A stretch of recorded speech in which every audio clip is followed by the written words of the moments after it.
Olá, pessoal do QAlex, sejam bem-vindos à nossa primeira aula de Direito Constitucional. Nosso tema de hoje vai ser Poder Constituinte. Vamos analisar a origem do poder constituinte como uma teoria do poder constituinte, as matrizes do poder constituinte, as espécies de poderes constituintes, sempre tendo em mente que é importante fazermos um link, uma ligação com um ponto estudado e outros pontos também de direito constitucional. Nós vamos fazer isso nas nossas aulas. Por exemplo, poder constituinte derivado reformador, a gente vai fazer uma análise conjugada com o processo legislativo. Poder constituinte derivado decorrente, vamos analisar, também fazendo um link com outro ponto da matéria, repartição de competências constitucionais, federalismo.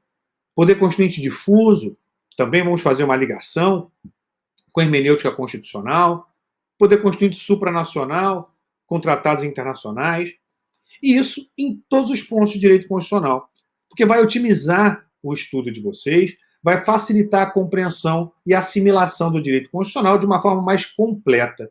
Você vai entender o direito constitucional de forma mais sistêmica, como um todo. E você vai ver que isso vai facilitar lá na frente. Quando você ouvir um tema de direito constitucional, você imediatamente vai fazer a ligação com outro tema de direito constitucional. Você vai ter, portanto, como eu disse, uma compreensão mais global do direito constitucional. Isso vai ajudar muito vocês, não só no seu processo de estudo, mas também na sua aprovação, que é o nosso objetivo final, tá? E a gente vai alcançar. Tenho certeza que todos vão ser bem-sucedidos e todos serão aprovados nessa primeira etapa da vida de vocês, mas serão aprovados também na prova específica, né, que é aquele objetivo último, e depois, eventualmente, em futuro concurso ou na própria advocacia, tenho certeza que todos serão muito bem-sucedidos. Então, começando o nosso estudo, nós temos que entender o que significa, portanto, essa expressão, como eu disse, poder constituinte. Como eu antecipei, poder constituinte indica aquele poder criador. Então, é uma força criadora. É aquela força que estabelece um sistema jurídico de um Estado. Mais especificamente, é aquela força que primariamente cria uma Constituição para determinado Estado, para determinado país. O poder constituinte, como teoria, ele surge na França, à época da Revolução Francesa, 1789, a partir de um manifesto, de um panfleto. Não tinha a intenção, nesse momento, de se criar uma teoria propriamente do poder constituinte, mas sim de um panfleto para impulsionar as massas, né? Como nós vamos ver. Esse panfleto, esse manifesto, ele foi criado por um religioso, por um abade, né? O abade Emanuel Sieyès. E veja que interessante, aqui já um detalhe, o abade Emanuel Sieyès, ele cria a teoria do poder constituinte e rompe, veja só, com a ideia de um poder divino. Até então, o poder constituinte era tido como um poder divino, ou seja, era aquele poder que Deus conferia a uma pessoa ou a uma família. Então, o poder constituinte, leia-se aqui nesse momento poder constituinte originário, tá? Mas se falava apenas em poder constituinte. Era o poder divino, como eu disse, concedido por Deus a determinada pessoa ou a determinado grupo de pessoas. E foi exatamente um religioso, um abade, o abade, como eu disse, chamado Emanuel Sieyès, que cria a teoria do poder constituinte e rompe com essa ideia de poder divino. Parece até, né, uma brincadeira que um religioso rompe com a ideia de um poder divino, mas foi de fato o que ocorreu. Então, abade Emanuel Sieyès desenvolve a teoria do poder constituinte, rompendo, portanto, com o que se entendia até então como um poder, como dito, concedido diretamente por Deus a uma pessoa, a uma família específica. Então, começando a análise do poder constituinte, vamos à origem propriamente do poder constituinte. Bom, nós temos aqui a origem do poder constituinte, a partir, como eu disse para vocês, da obra chamada O que é o Terceiro Estado, editada em 1789, pelo abade Emanuel Sieyès. Então, nós temos aqui o que é o Terceiro Estado. 1789, pelo abade Emanuel Sieyès, como dito. O abade é uma espécie de monge, tá? O abade Emanuel Sieyès, ele dividia o Estado, e falando do Estado francês, em 3 castas, em 3 classes, se é que a gente pode chamar assim. Primeiro Estado, era o clero. Segundo Estado, a nobreza. E o terceiro Estado, a nação. O poder, efetivamente, era exercido pelo primeiro e pelo segundo Estado. Mas a riqueza do país, ela era toda produzida pelo terceiro Estado, que era aqui chamado de nação, mas em um sentido, pelo menos nesse primeiro momento simplificado, era o povo. Então o povo produzia riqueza, mas não obtinha proveito dessa riqueza por ele produzida. Quem era beneficiado eram as 2 classes primeiras, o clero e a nobreza. Portanto, basta lembrar que nós tínhamos, à época, os chamados estados absolutistas. Então você tinha lá o terceiro estado, que não tinha força, não tinha poder, não tinha proteção jurídica, estava submetido às vontades, às arbitrariedades, tanto do primeiro como do segundo estado, do clero e da nobreza. Então a ideia aqui é demonstrar que a força verdadeira, o poder verdadeiro, ele se encontra no terceiro estado, se encontra com o povo. Esse, portanto, seria o verdadeiro titular do poder constituinte originário. Então não seria um poder concedido por Deus a um religioso, a uma família nobre. Não. Seria um poder essencialmente social, um poder de fato, um poder que nasce da própria sociedade, a nação, portanto. Então aqui nós já vemos, já pode ser visto claramente essa transição de um poder divino para um poder agora, veja só, de bases sociais. Um poder que tem por origem uma manifestação da nação. Aqui nesse momento ainda ligado ao conjunto de nacionais de um país. Então nós teríamos o início da teoria do poder constituinte com essa obra, O que é o Terceiro Estado, editado em 1789, um livrinho pequenininho, mais um panfleto político para motivar as massas, editado, ou escrito, melhor dizendo, pelo monge Emanuel Sieyès, o abade Emanuel Sieyès, que dividia o Estado nessas 3 classes, ou que ele chamou de 3 estados. Primeiro estado, o clero. Segundo estado, a nobreza. E o terceiro estado, a nação. Mas guarde aqui uma ideia importante da teoria do Sieyès, que é romper com o passado. Romper com o passado, uma transição, portanto, de um poder que era tido como poder divino, agora para um poder popular. Um poder, portanto, que nasce na própria sociedade, que não é conferido por Deus, mas sim inerente à própria, veja só, à própria ideia de nação, aqueles que compõem o Estado. Lembrando, né, que para existir um Estado é necessário que você tenha território, que você tenha um poder político e que você tenha uma população, a nação, portanto. E esse aqui, e esses seriam os titulares desse poder constituinte, seriam aqueles mais importantes no aspecto político, no aspecto sociológico e também no aspecto jurídico. A matriz francesa, 1789, tem uma palavra-chave aqui que vocês devem guardar: criação. Por que a palavra-chave é criação?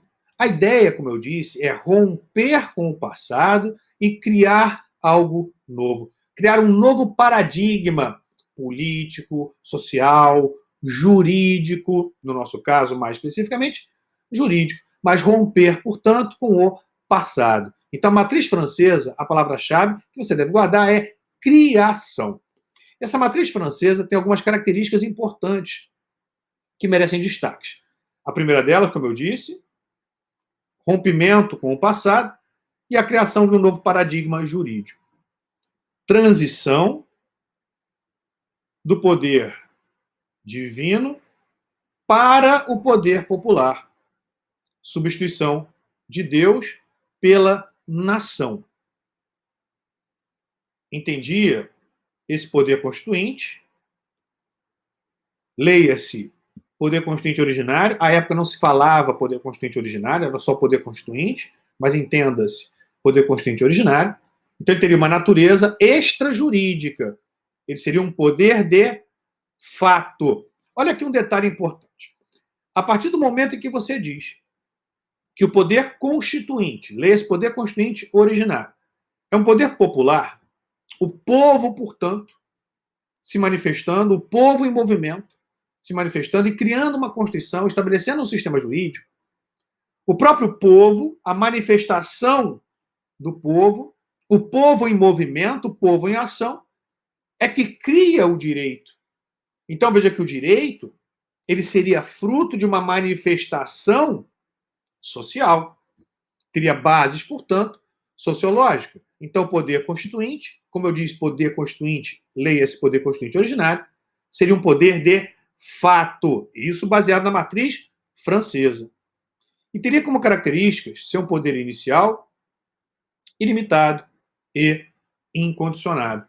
Características essas que são preservadas até hoje na doutrina do poder constituinte, como nós vamos ver quando analisarmos propriamente o poder constituinte originário, suas características, titularidade, formas de manifestação e espécies. Por enquanto, apenas analisando a matriz francesa, matriz inglesa e americana, cada qual com a sua característica. Então, vimos a matriz francesa, a palavra-chave é a criação, e vimos as características desse movimento francês, da matriz francesa do poder constituinte. Agora, a matriz inglesa. Já na matriz inglesa, veja que a palavra muda, hein? Então, agora a matriz inglesa, a palavra-chave para vocês muda. Então, a palavra-chave agora é revelação. Veja que a Inglaterra é um país muito tradicionalista. Sim, a Inglaterra teve revoluções, mas a Inglaterra ela vai construindo o seu sistema, vai construindo a sua própria orientação política, a sua própria constituição, ao longo da evolução histórica da respectiva sociedade. A Inglaterra, ela não é caracterizada por rompimentos absolutos com o passado, como ocorreu na França. Então, na Inglaterra, você tem uma construção que segue um processo de evolução histórica. Significa, em outros termos, que as questões políticas, jurídicas, elas vão se revelando ao longo da evolução daquela própria sociedade, ao longo da evolução histórica daquela própria sociedade. As tradições vão sendo construídas, destruídas também e reconstruídas, mas isso ao longo de uma evolução histórica, como dito, daquela sociedade, daquela cultura, e não com rompimento absoluto, como ocorreu, por exemplo, na matriz francesa. Então, a chave aqui, a palavra-chave, como eu disse para vocês, é revelação. Matriz francesa, criação. Matriz inglesa, revelação. E também tem características que merecem destaque. Na Inglaterra, primeira característica importante, não há Constituição codificada. Eles adotam o que a doutrina chama de modelo de Constituição inorgânica. Uma Constituição que não está estruturada em um único documento, em um único texto. Então, não é uma Constituição codificada. Você não chega na Inglaterra e fala, me dá uma Constituição inglesa, por favor. Não tem como. Você pode comprar a Constituição brasileira? Sim. Mas na Inglaterra não tem como você comprar a Constituição inglesa, pois ela não está estruturada em um único documento. A Constituição inglesa ela é composta por uma série de documentos esparsos.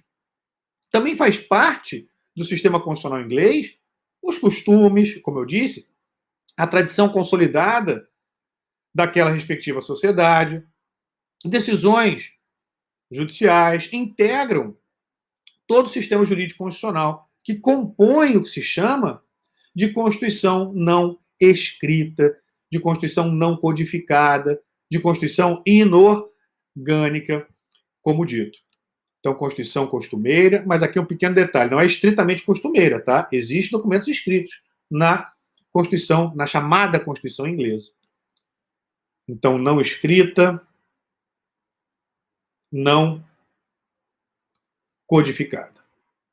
Não há na Inglaterra um momento de criação, como na França. Então, não há na Inglaterra um momento de criação, mas sim todo um processo contínuo de evolução histórica. Então, um processo contínuo de evolução histórica. Característica importante também na França é o bicameralismo. Mas veja que a França, ou desculpe, a Inglaterra,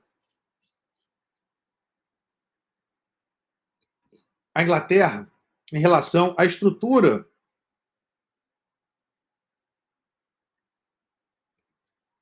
do Poder Legislativo, adota uma estrutura bicameral, uma estrutura, portanto, de duas casas legislativas. Então, o Poder Legislativo é composto por duas casas legislativas na Inglaterra, por isso a gente chama de estrutura bicameral, mas ainda atrelada, veja, atrelada a ideia de nobreza, a ideia de nobreza e do povo de uma forma geral, como classes separadas. Veja que você tem lá duas casas, uma casa formada por representantes do povo e outra ainda da nobreza, Câmara Baixa e Câmara Alta. Então, na Inglaterra, existem sim duas casas legislativas, uma formada por representantes do povo e outra representantes da nobreza. Esse detalhe vai ser importante para diferenciarmos esse sistema bicameral inglês, que é o que estamos falando agora, do sistema bicameral americano. Tá? Então, guarde esse detalhe. Então, aqui, bicameralismo, ok, povo e nobreza. A Inglaterra adota uma monarquia constitucional parlamentarista. Então, adota-se na Inglaterra uma monarquia constitucional parlamentarista. Agora, a matriz americana. Então, na matriz americana, a palavra-chave agora será declaração. Então, olha como é importante guardar a palavra-chave. Matriz francesa, a palavra-chave é criação. Matriz inglesa, a palavra-chave é revelação. Já a matriz americana, a palavra-chave é declaração. A Constituição Americana de 1787, ela tem uma forte base positivista. Diferentemente da Declaração de Independência Americana, de 1776, que tem forte base justnaturalista. Então, veja, a Declaração de Independência, em 1776, tem base justnaturalista. A Constituição Americana, 1787, tem forte base positivista. Aqui, portanto, a gente vai falar da origem que ocorre com a Declaração de Independência Americana. Então, a Declaração de Independência Americana, como eu disse, baseada no direito natural. Se é baseada no direito natural, a palavra-chave, veja lá, é declaração. Declaração. Declara-se, portanto, aqueles direitos inerentes à própria natureza, à própria condição humana. Todos os homens nascem livres. Olha. Então, seria um direito natural a liberdade. Então, o poder constituinte, ele seria um direito inerente à própria condição humana, inerente à própria liberdade humana, liberdade de se auto-organizar, liberdade de formar suas próprias sociedades. Então, a chave aqui, como eu disse para vocês, é declaração. Olha só, a palavra-chave é declaração. Então, declaração de independência, como dito, baseada no direito natural. Então, declaração de independência baseada no direito natural. Os Estados Unidos é tido como o país, ou primeiro país, a ter adotado uma Constituição escrita. Vocês vão responder isso na prova, se cair na prova. Vocês vão colocar isso lá na prova, porque é o que tem prevalecido na doutrina no Brasil. Mas eu não consigo deixar de informar vocês, né, de mostrar para vocês, eventualmente, que aquilo não é o mais correto. Tá? Então, aqui eu faço essa ponderação. A primeira Constituição escrita do mundo é a Constituição da Suécia de 1722. Mais para efeito de prova, fica a americana com a primeira Constituição escrita e orgânica. Ou seja, a primeira Constituição elaborada em um único texto escrito, em um único documento, portanto, adotando-se a forma de código. Por isso é que se diz também Constituição codificada. Os Estados Unidos têm ainda como característica bastante importante a matriz americana a adoção do sistema presidencialista. Basta lembrar que na Inglaterra se tem uma monarquia constitucional parlamentarista. Já nos Estados Unidos, nós temos a adoção do sistema presidencialista. Não há monarquia. Então, nos Estados Unidos, não se fala em nobreza, veja só. Não se fala em monarquia. Os Estados Unidos é baseado no direito natural. Se é baseado no direito natural, não há pessoas que tenham, em razão da sua condição humana, poder maior do que outras. Então não há nobre. Todos são seres humanos. Então não há aqui nobreza. Portanto, não há monarquia. Então o sistema adotado é o sistema presidencialista. Também é adotado uma federação. Federação americana, conhecida por ser uma federação por agregação. Federação por agregação. Ou seja, aquelas ex-colônias britânicas declararam a independência, se tornaram, portanto, estados independentes e, posteriormente, decidiram se unir, se juntar, formando uma federação chamada Estados Unidos da América. Olha o nome, Estados Unidos da América. Eram estados até então independentes que se juntaram, abrindo mão de parcela do seu poder, abrindo mão da sua soberania, em nome de um único Estado, esse então soberano, que é os Estados Unidos da América, mas os estados que compõem a estrutura federativa mantêm parcela de autonomia, não soberania. Soberano é apenas o Estado Nacional. Os Estados Federados são autônomos, podendo adotar normas próprias, constituições próprias, como, por exemplo, Estado de Nova York, Estado da Califórnia, Estado do Texas. São todos dotados de autonomia, não soberania. O único soberano é os Estados Unidos da América, o único soberano é o Estado Nacional. Também adota uma estrutura bicameral, assim como na Inglaterra. Mas a diferença que você tem diz respeito às funções exercidas pelas casas legislativas. Na Inglaterra, como vimos, temos uma das casas representando o povo e outra representando a nobreza. Já nos Estados Unidos não há nobreza. Não há, portanto, nobres, né, como nós vimos. Então a função tem que ser diferente. Existe também a estrutura bicameral? Sim. Duas casas legislativas? Sim. Uma representando a vontade do povo, ou seja, o princípio democrático, e outra representando a vontade dos Estados federados, dos Estados que compõem a estrutura federativa. Então, duas casas legislativas, mas com funções distintas do que você tem na Inglaterra. Então, vimos aqui a matriz americana. Então, você não pode esquecer, matriz francesa, palavra-chave criação. Matriz inglesa, palavra-chave revelação. E matriz americana, palavra-chave declaração.